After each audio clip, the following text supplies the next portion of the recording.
numbers have collapsed. There is no other word for it. Collapsed. Let me caveat this. Biden's poll numbers had collapsed. Bill Clinton's poll numbers had collapsed. Harry Truman's poll numbers had collapsed. Poll numbers collapse all the damn time.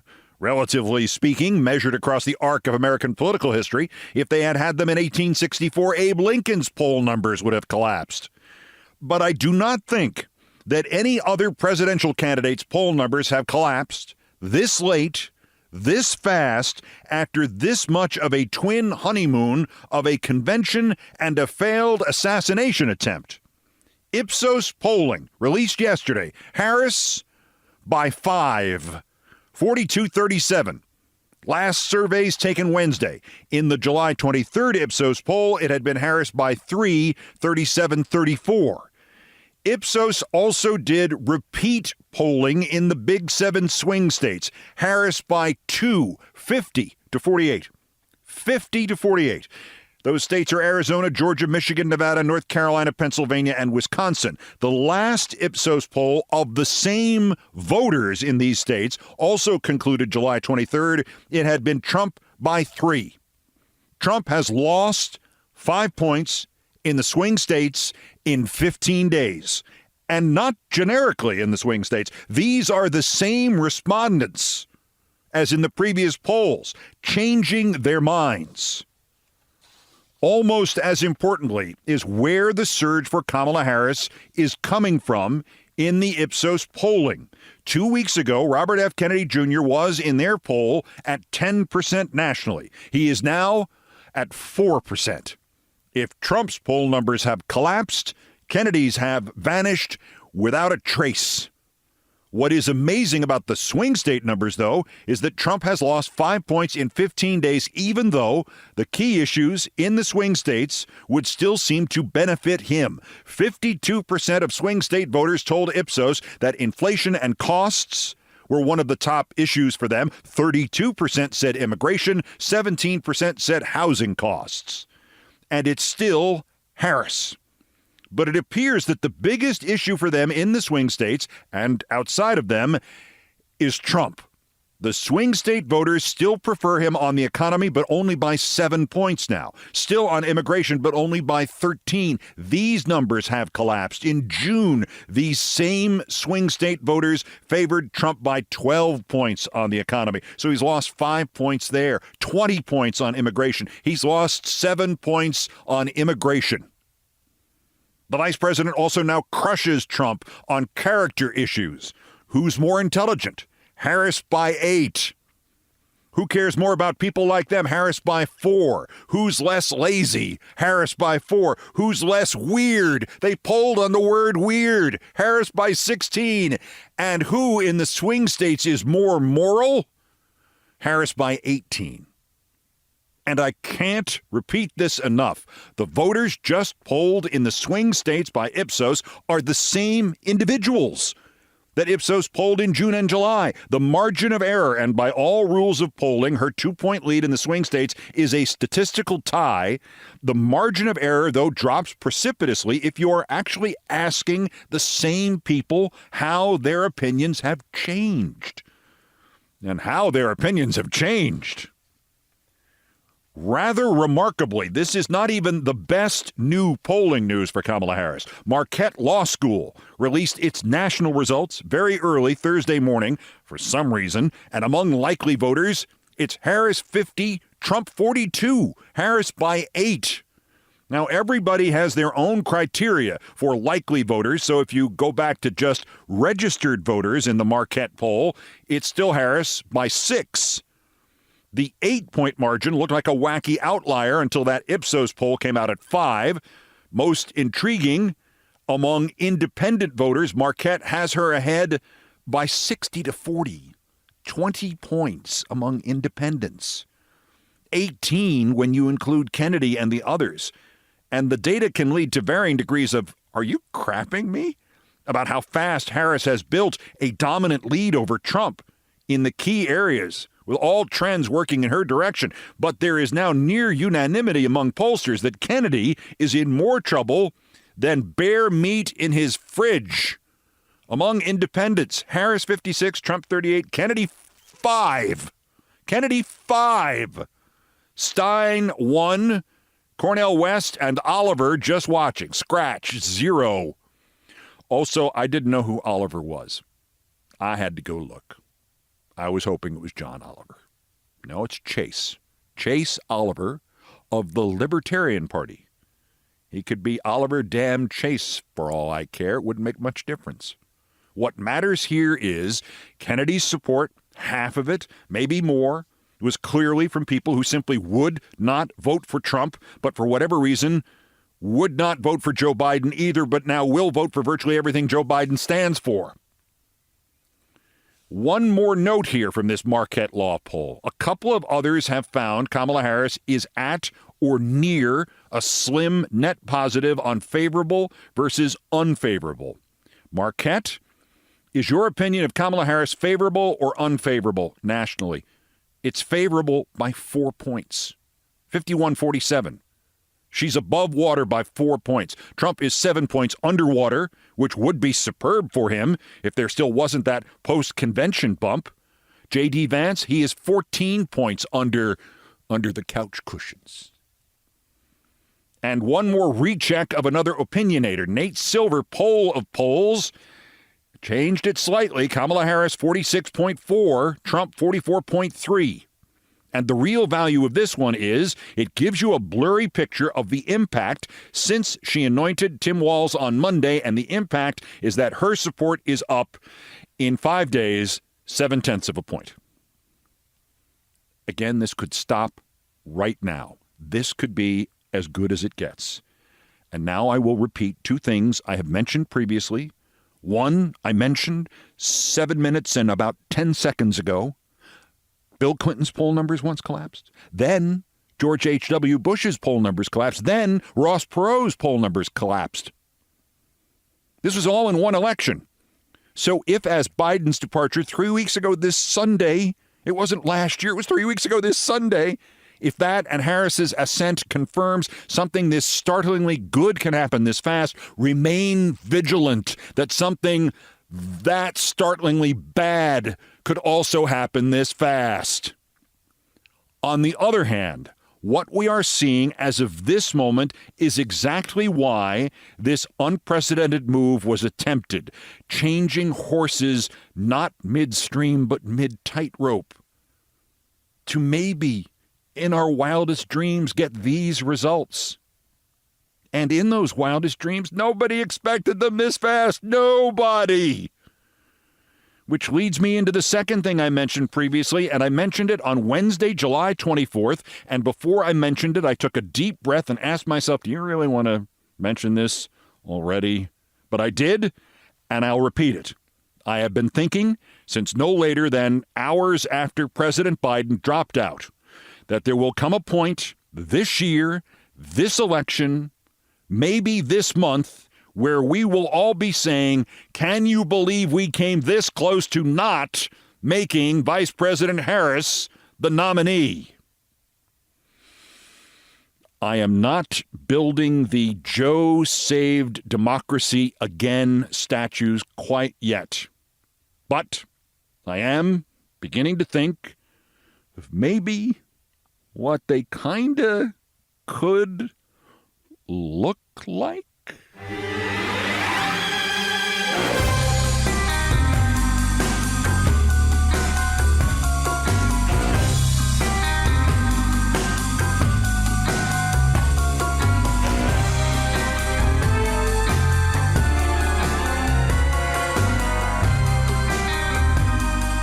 Is anybody going to do anything about Trump's health crisis? Never mind his poll crisis, his health crisis. His, quote, news conference, unquote, was objectively twice as bad, 4 times as bad, 40 times as bad as the president's performance at the debate.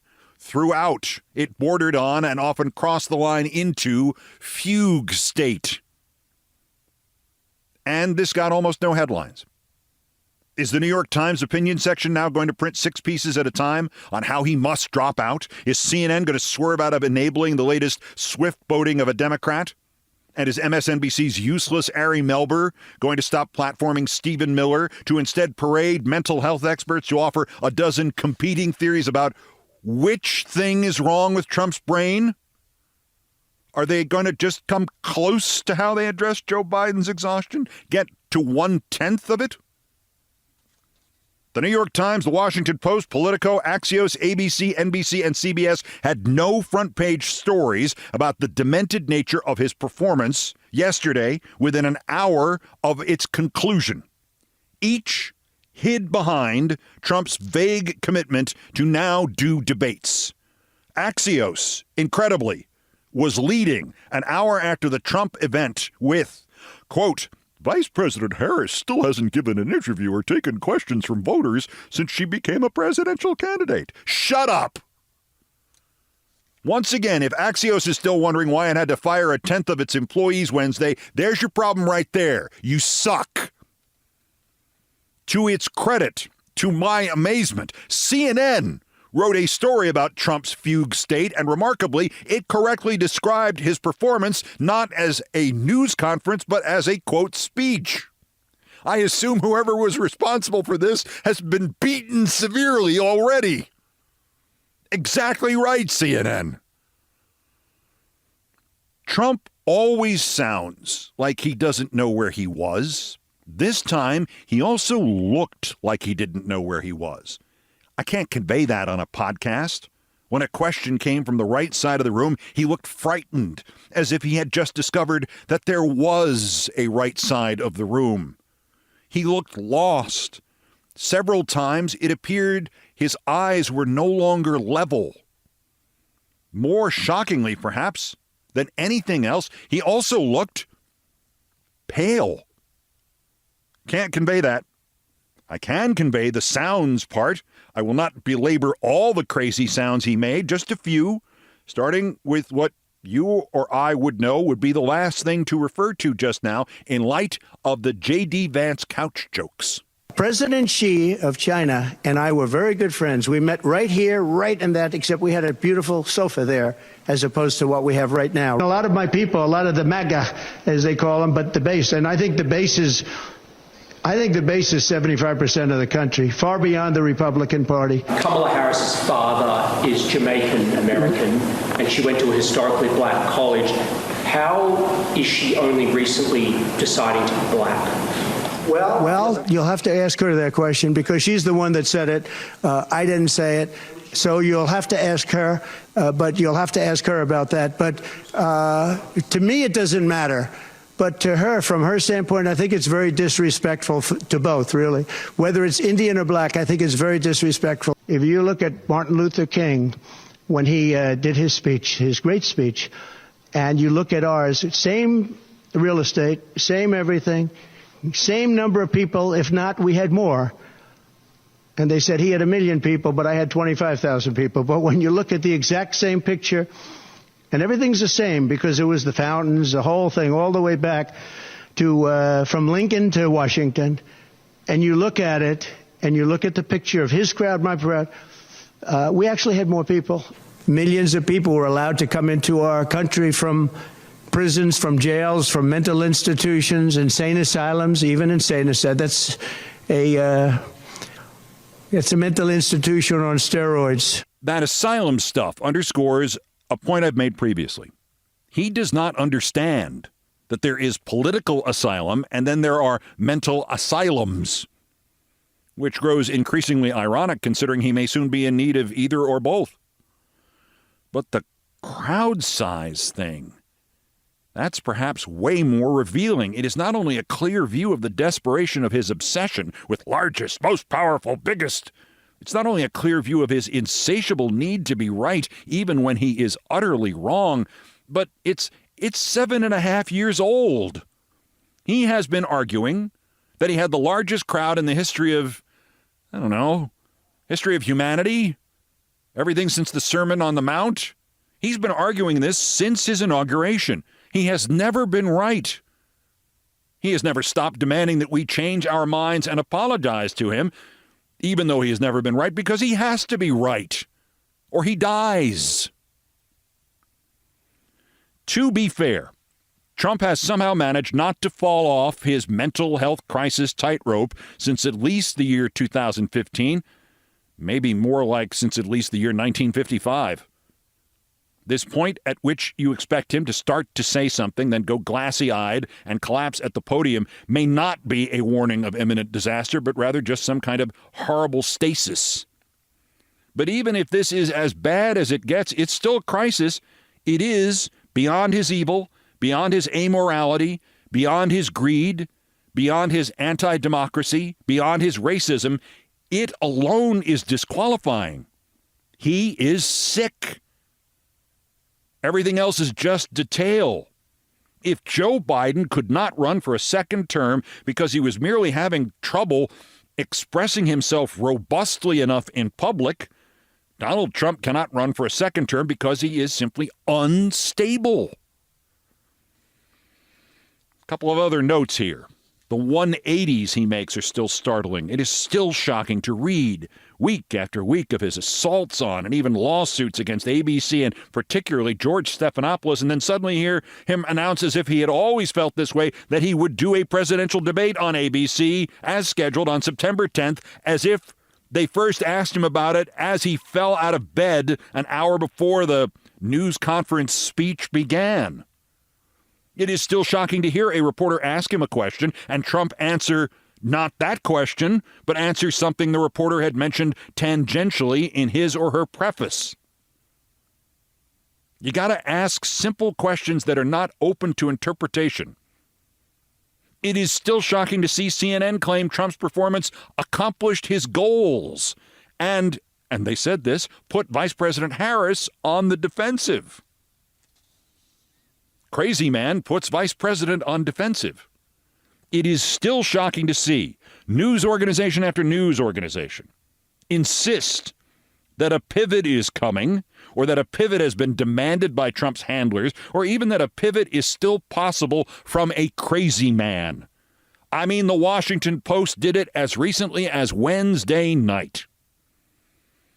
And it is still shocking to realize that nearly all of the other 8,200 million of us on this planet live on one plane of existence, more or less, in which we have some rudimentary understanding of how things work. At least a couple of the things directly affecting us in our jobs and our lives. But that Trump, after trying to force Joe Biden out of this race, more or less nonstop since 2019, is now quoted as complaining in a phone call to an ally, "It's unfair that I beat him, and now I have to beat her too." And anybody who has been following American politics at a rate of once a week or more for the last decade knows in their bones that Trump truly believes the country owes him some sort of unanimous decision to cancel this election and award him the presidency forever because he believes he beat Biden. And that the only thing keeping him from saying this out loud in so many words is that his animal instinct tells him to wait to try to end the democracy until after he seizes power, not before. So once again, I ask, is anybody going to do anything about Donald Trump's health crisis?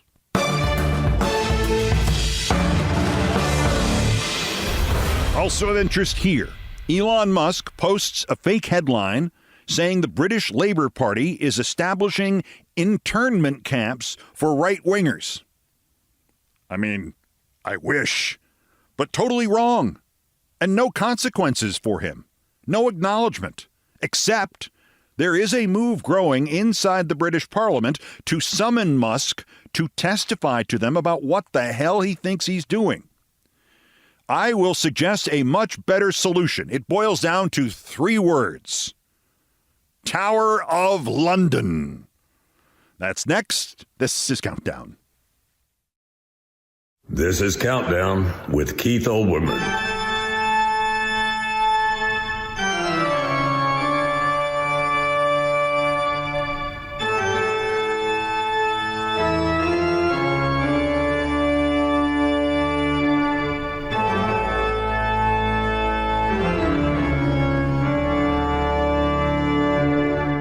Ahead of us on this edition of Countdown, to my knowledge, nobody has ever dramatized and turned into a play or a film the Thurber story that would make for the craziest, most madcap adaptation. The Night the Bed Fell might make for only a short film, but it could easily be merged with a couple of other stories from his life and hard times into a superb play. There is a lot of action in a confined space. Thurber, in a rare injection of ego into his storytelling, asserts in the story it makes a better recitation, and then comes back and laughs at himself for reciting it too often. But it does make a better recitation. So coming up on Fridays with Thurber, once more I will recite The Night the Bed Fell. First, there are still more new idiots to talk about. The daily roundup of the miscreants, morons, and Dunning-Kruger effect specimens who constitute today's worst persons in the world. The bronze, worse, Marcellus Wiley. Marcellus Wiley is a one-time Pro Bowl defensive end. That is meant literally. He played 10 years. He went to the Pro Bowl once. And then he checks notes. He was on ESPN and Fox Sports, apparently. Oh, he worked with Jason Whitlock. Oh, that explains this. Wiley, who now does YouTube videos, shared a text message he claims he received, which he claims offered him $20,000 plus accommodations if he would attend the Democratic National Convention in Chicago later this month. And he then proceeded to use this text as some kind of proof that Democrats are buying off celebrities. Immediately, quoting him, I said, oh, that's why Megan Thee Stallion was out there twerking with Kamala Harris and them, Wiley said. Wait a minute, y'all paying me like Pepsi? This ain't no soda. He was the captain of the Columbia football team. I just want to point that out. Ivy League on Ivy League violence right here. This is for people's political votes. This is to influence their lives to some degree. What? They sent me this? So the Democrats are bribing celebrities. So why would they contact Marcellus Wiley? $20,000? Oh my God! We'll have to cancel all the advertising. You spent $20,000 on Marcellus Wiley? Okay, here's spend another $20,000 to see if you can find out who the hell Marcellus Wiley is. Runner-up Dan Scavino. We all know him. He thinks he's famous as opposed to infamous. He's like the social media guru for Trump and senior advisor to Trump. And he put this out on Twitter because he was never banned from Twitter, I don't think. Hearing Biden wants back in the race after finally, caps, finally, taking some time to realize what his, quote, friends, unquote, did to him leading up to his dropout letter posted via X on a Sunday afternoon. Hearing Biden wants back in the race. Where did he hear that? Well, if you've been paying attention, you'll remember that I noticed here that Trump had said it. Trump posted it. That's how totally deranged Trump's campaign has become since Biden dropped out and Kamala Harris took his place as the Democratic presidential nominee.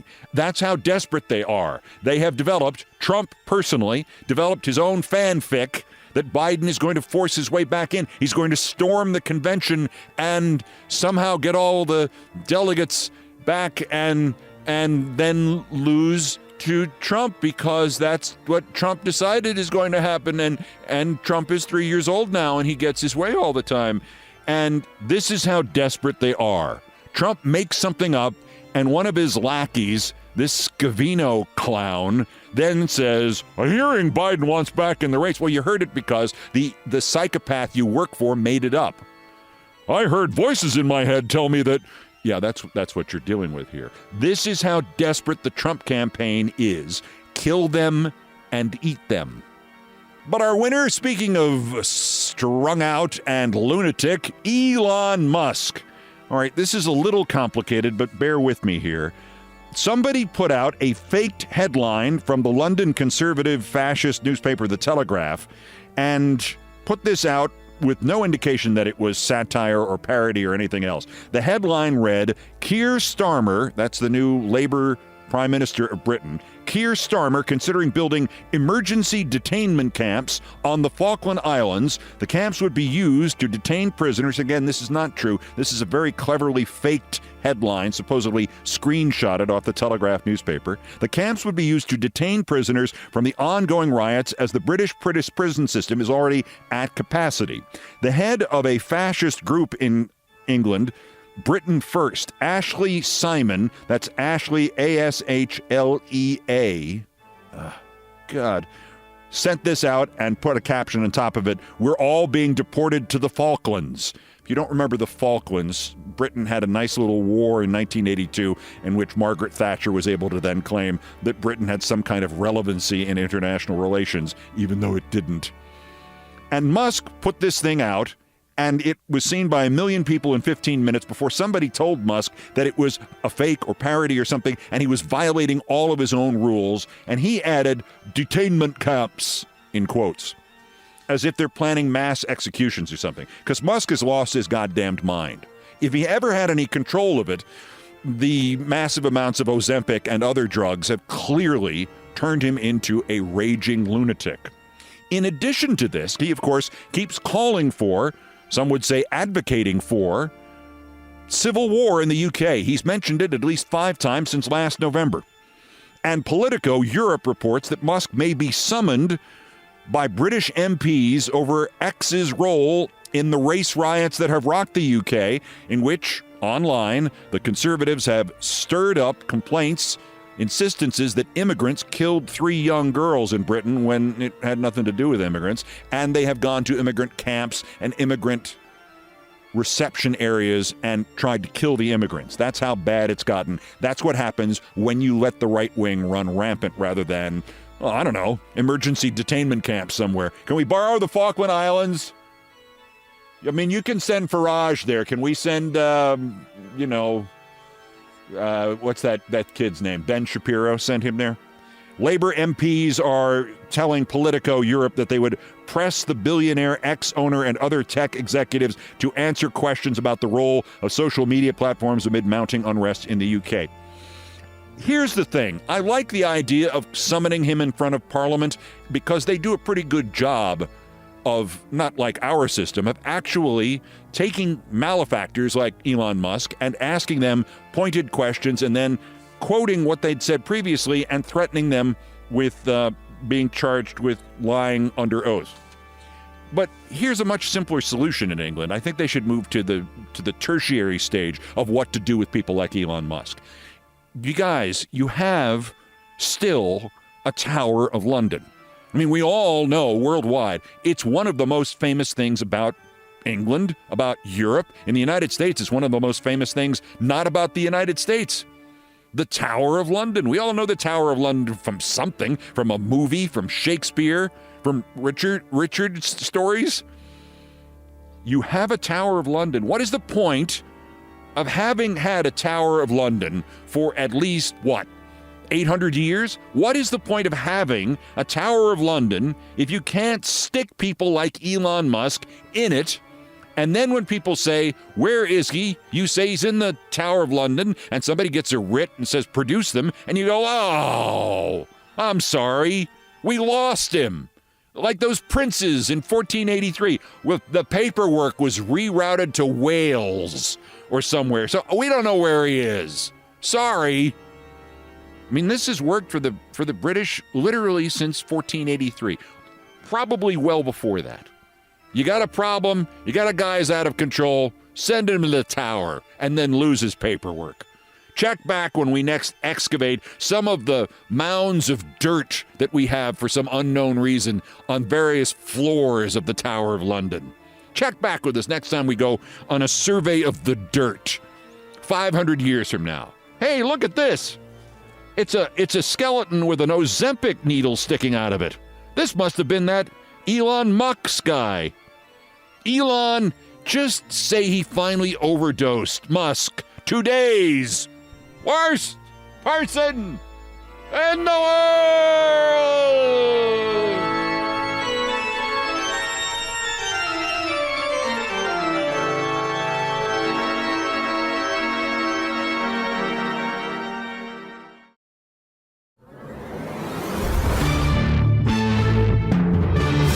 Thurber was a brilliant writer, and in his spare time, he was an equally brilliant, almost avant-garde artist in the same body. His simple drawings depict the most complex of emotions and comedic situations. His dogs are immortal, and then there were his captions. Well, I can't do anything with his drawings in a podcast, so I'll just read. And I will read you now in this episode what is probably his most famous story. From My Life in Hard Times, The Night the Bed Fell, by James Thurber. I suppose that the high water mark of my youth in Columbus, Ohio, was the night the bed fell on my father. It makes a better recitation unless, as some friends of mine have said, one has heard it 5 or 6 times than it does a piece of writing, for it is almost necessary to throw furniture around, shake doors, and bark like a dog to lend the proper atmosphere and verisimilitude to what is admittedly a somewhat incredible tale. Still, it did take place. It happened then that my father had decided to sleep in the attic one night, to be away where he could think. My mother opposed the notion strongly because she said the old wooden bed up there was unsafe, it was wobbly, and the heavy headboard would crash down on Father's head in case the bed fell and kill him. There was no dissuading him, however, and at 10:15 he closed the attic door behind him and went up the narrow, twisting stairs. We later heard ominous creakings as he crawled into bed. Grandfather, who usually slept in the attic bed when he was with us, had disappeared some days before. On those occasions, he was usually gone 6 or 8 days and returned growling and out of temper with the news that the Federal Union was run by a passel of blockheads and that the Army of the Potomac didn't have any more chance than a fiddler's bitch. We had visiting us at the time a nervous first cousin of mine named Briggs Beale, who believed that he was likely to cease breathing when he was asleep. It was his feeling that if he were not awakened every hour during the night, he might die of suffocation. He had been accustomed to setting an alarm clock to ring at intervals until morning, but I persuaded him to abandon this. He slept in my room, and I told him that I was such a light sleeper that if anybody quit breathing in the same room with me, I would wake instantly. He tested me the first night, which I had suspected he would, by holding his breath after my regular breathing had convinced him I was asleep. I was not asleep, however, and called to him. This seemed to allay his fears a little, but he took the precaution of putting a glass of spirits of camphor on a little table at the head of his bed. In case I didn't arouse him until he was almost gone, he said, he would sniff the camphor, a powerful reviver. Briggs was not the only member of his family who had his crotchets. Old Aunt Melissa Beale, who could whistle like a man with 2 fingers in her mouth, suffered under the premonition that she was destined to die on South High Street because she had been born on South High Street and married on South High Street. Then there was Aunt Sarah Schoaf, who never went to bed at night without the fear that a burglar was going to get in and blow chloroform under her door through a tube. To avert this calamity, for she was in greater dread of anesthetics than of losing her household goods, she always piled her money, silverware, and other valuables in a neat stack just outside her bedroom, with a note reading, "This is all I have. Please take it and do not use your chloroform, as this is all I have." Aunt Gracie Schoaf also had a burglar phobia, but she met it with more fortitude. She was confident that burglars had been getting into her house every night for 40 years. The fact that she never missed anything was to her no proof to the contrary. She always claimed that she scared them off before they could take anything by throwing shoes down the hallway. When she went to bed, she piled, where she could get at them handily, all the shoes there were about her house. 5 minutes after she had turned off the light, she would sit up in bed and say, "Hark!" Her husband, who had learned to ignore the whole situation as long ago as 1903, would either be sound asleep or pretend to be sound asleep. In either case, he would not respond to her tugging and pulling, so that presently she would arise, tiptoe to the door, open it slightly, and heave a shoe down the hall in one direction, and its mate down the hall in the other direction. Some nights she threw them all. Some nights only a couple of pair. But I am straying from the remarkable incidents that took place during the night that the bed fell on Father. By midnight, we were all in bed. The layout of the rooms and the disposition of their occupants is important to an understanding of what later occurred. In the front room upstairs, just under Father's attic bedroom, were my mother and my brother Herman, who sometimes sang in his sleep, usually marching through Georgia or onward Christian soldiers. Briggs Beale and myself were in a room adjoining this one. My brother Roy was in a room across the hall from ours. Our bull terrier Rex slept in the hall. My bed was an army cot, one of those affairs which are made wide enough to sleep on comfortably only by putting up, flat with the middle section, the two sides which ordinarily hang down like the sideboards of a drop-leaf table. When these sides are up, it is perilous to roll too far toward the edge, for then the cot is likely to tip completely over, bringing the whole bed down on top of one with a tremendous banging crash. This, in fact, is precisely what happened. About 2 o'clock in the morning. It was my mother who, in recalling the scene later, first referred to it as the night the bed fell on your father. Always a deep sleeper and slow to arouse, I had lied to Briggs. I was at first unconscious of what had happened when the iron cot rolled me onto the floor and toppled over on me. It left me still warmly bundled up and unhurt, for the bed rested above me like a canopy. Hence I did not wake up, only reached the edge of consciousness and went back. The racket, however, instantly awakened my mother in the next room, who came to the immediate conclusion that her worst dread was realized. The big wooden bed upstairs had fallen on Father. She therefore screamed, "Let's go to your poor father!" It was this shout, rather than the noise of my cot falling, that awakened Herman in the same room with her. He thought that Mother had become, for no apparent reason, hysterical. "You're all right, Mama," he shouted, trying to calm her. They exchanged shout for perhaps 10 seconds. "Let's go to your poor father," and "You're all right." That woke up Briggs. By this time, I was conscious of what was going on in a vague way, but did not yet realize that I was under my bed instead of on it. Briggs, awakening in the midst of loud shouts of fear and apprehension, came to the quick conclusion that he was suffocating and that we were all trying to bring him out. With a low moan, he grasped the glass of camphor at the head of his bed, and instead of sniffing it, he poured it over himself. The room reeked of camphor. Choked Briggs like a drowning man, for he had almost succeeded in stopping his breath under the deluge of pungent spirits.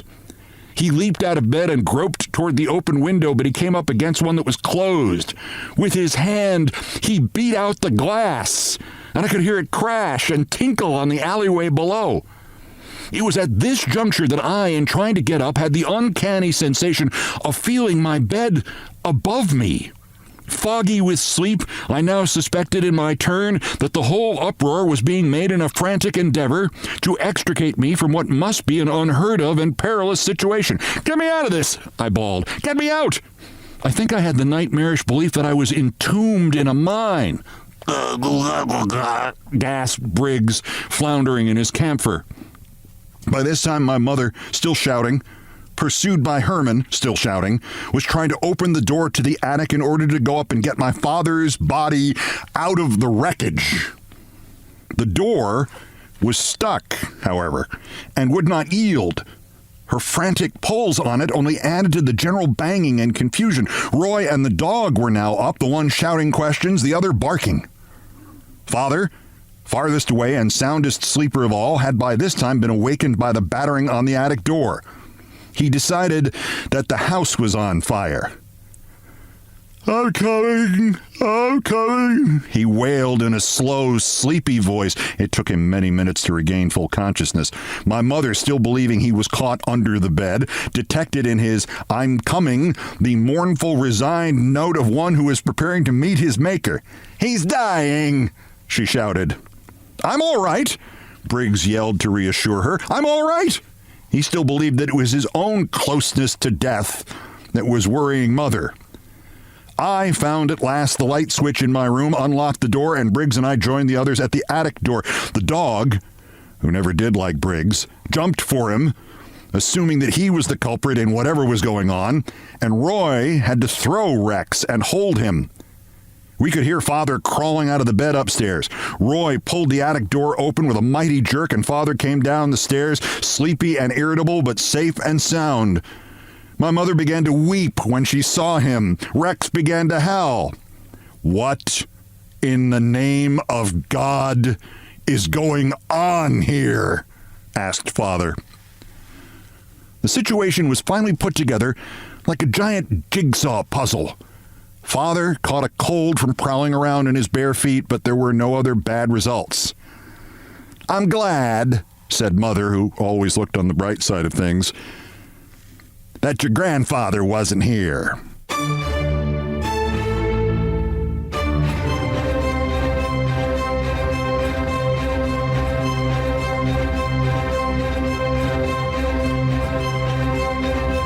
I've done all the damage I can do here. Thank you for listening.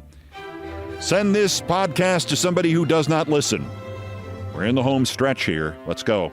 Brian Ray and John Philip Chanel, the musical directors of Countdown, arranged, produced, and performed most of our music. Mr. Chanel handled orchestration and keyboards. Mr. Ray was on the guitars, bass, and drums. It was produced by TKO Brothers.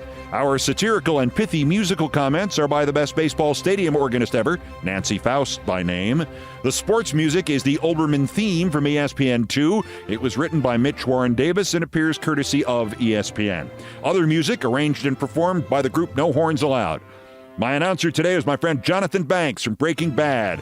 Everything else, pretty much my fault.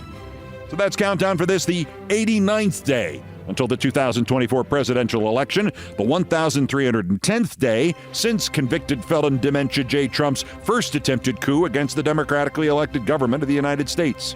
Use the September 18th sentencing hearing. Use the mental health system. You've got it, President Biden. Use presidential immunity to stop him from doing it again while we still can.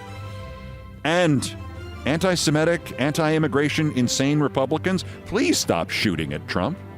The next scheduled countdown is Tuesday, Monday night, more accurately. Bulletins as the news requires. Until the next one, I'm Keith Olbermann. Good morning, good afternoon, good night, and good luck.